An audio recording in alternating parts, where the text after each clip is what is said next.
they're always waiting for us in Prescott. Thank you, Pat. The talk continues right here on the Morning Scramble. We thank you for being our audience, as I say every day, and it is Monday. Dr. David Hess is my co-host. But we've got unbelievably interesting guests this morning that I'm still in awe over after reading some of the materials. We do. In the studio with us, Montouche Devjay and Heather Kirk. We're going to be talking about the works of Montouche and how Heather is involved in this from a graphic design focus. The Virgin in Art. Yes, that is the life of Mother Mary in paintings, and each segment has a description. So it's research and paintings. Beautiful book. Now we're up to the Tibetan Gospel of Jesus Christ. This is the latest. This is the latest. We brought it out in December, and it's a gospel found in Tibet. And you say, where? Written by the Tibetans and Jewish monks going to China for trade. Now, Heather, you're responsible for the graphic art we see in this and on this book, correct? Right. I worked on the covers of this one and the Virgin in Art and the interior design. Excellent. You know, but this was written 2,000 years ago. Right. It's the combined account of Jewish merchants going to China on the old Silk Route and the local monks. They combined their knowledge and they said, oh, we had a man here called Yeshua. He lived here. And they said, well, there was a man born outside Jerusalem in Bethlehem. So they combined the two records and they said, yes, that is the life of Jesus Christ.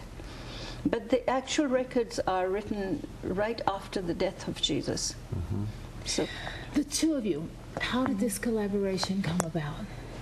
We have a mutual friend, Penny Kalmar, who is a print specialist. And so I actually had been living in Dominican Republic. I was home in Arizona on vacation. Felt you were called there by God? Yes. Okay. Yeah. So I was home on vacation. Penny introduced us. It looked like a wonderful project. This was the Virgin in Art was the one I'm talking about at this point. Mm-hmm. And but then I went back to Dominican Republic, and most projects I can do over the phone, email, internet. This was something, because it's so specialized, the interior is so beautiful, and she had a very specific vision, that we just didn't feel that I could do it over the phone at that point. A couple months later, I moved back, and the timing was perfect. Now, you had hired, or you were working with a designer prior to Heather. It didn't work out. I paid a lot of money to have my vision, because people said, how can you have a full color book? And how can it be on a colored background? And what I did was, I said, I want each page in full color. And so it was, you know, what painting would go against what. And then I wanted a light running through each page, mm-hmm. so that it showed the illumination of the life of Jesus Christ. And fabulous vision, by the way. Yes, when Heather came, and I said, I can't communicate with somebody in Nicaragua, you know, or anywhere else. And then it was Dominican Republic. Yes. Close enough. Okay, close enough. One of those. But anyway, when she got back, I had been praying, and I said, Lord, if this is your work to your glory, send the right person. Open the door, you know, provide the means. And here she was, and I said, okay. Many times when we do say that, provide, yeah. if this is your vision, open the door, all the words you said, many times if we will use those words, it does happen. Yeah. It does. I think a lot of it is faith. And this, when it took 7 years, I cried many times. I said, who am I to do this?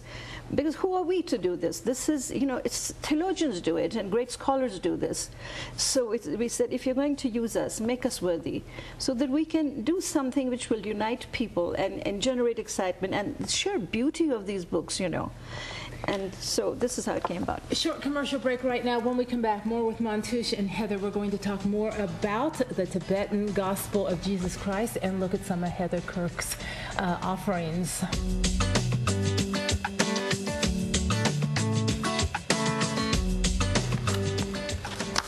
With Montouche Devjay, Heather Kirk. She did the graphic design for 2 of Montouche's books.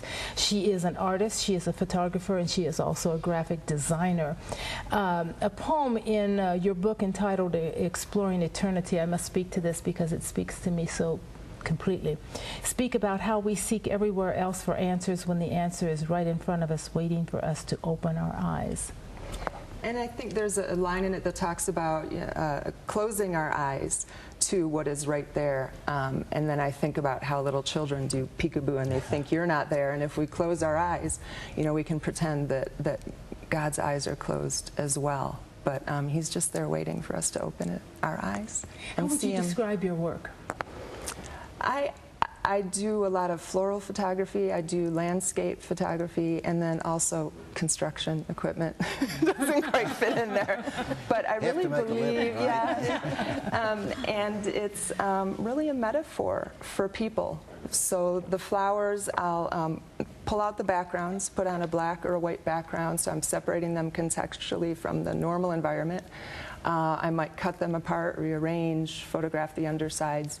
And it's about vulnerability and really exposure. And how do people stand up when we're separated from our normal environment, when we're under stress? Let's roll some of Heather's images there to give people an idea of what she's talking about and how she's describing it. Your images are breathtaking, I might add. They are just, it's work I haven't seen. Them. I'm waiting. Okay, describe what. Here. So this is one, I started out with flowers on black and then decided I wanted to try some on white. So this one is a combined. There is an angel that is embedded in the lily. Oh, I see that. I see it, so, and it takes a little while to see that. Yes. But you know what? It takes a little, you see it, but you don't at first. I know when I looked at this picture, I saw it, but then my second look, I really saw it. And the next one is? This is very literal, some of my titles, Yellow Lilies on Black.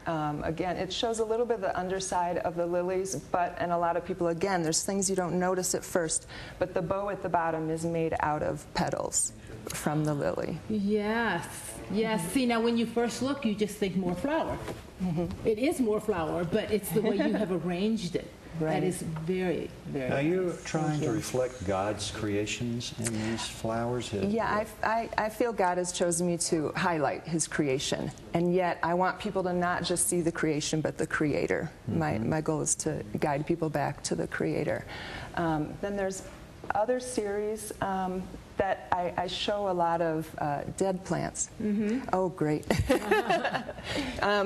So the idea with these, and this is part of a series called Metalogical, and they're printed on aluminum. Some of them I do add gold leaf to. So when I show the dead palm trees or dead pine trees, the idea, again, it's a metaphor for life, and not the cycle of life we hear so much about, but really a redemption or a resurrection story that buried in our DNA, when it feels like our lives, that there's death, that there's no hope, that buried within us is hope, is possibilities for a new life. This is nice also. This is... So this is one that makes you want to take a walk. That makes me want to take a walk. Yes.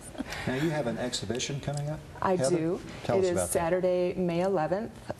The artist reception is from 7 to 10 p.m.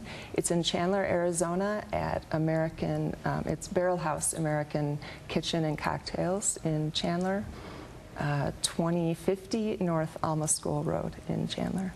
Heather, you are welcome back to talk about your work at any time. Love you.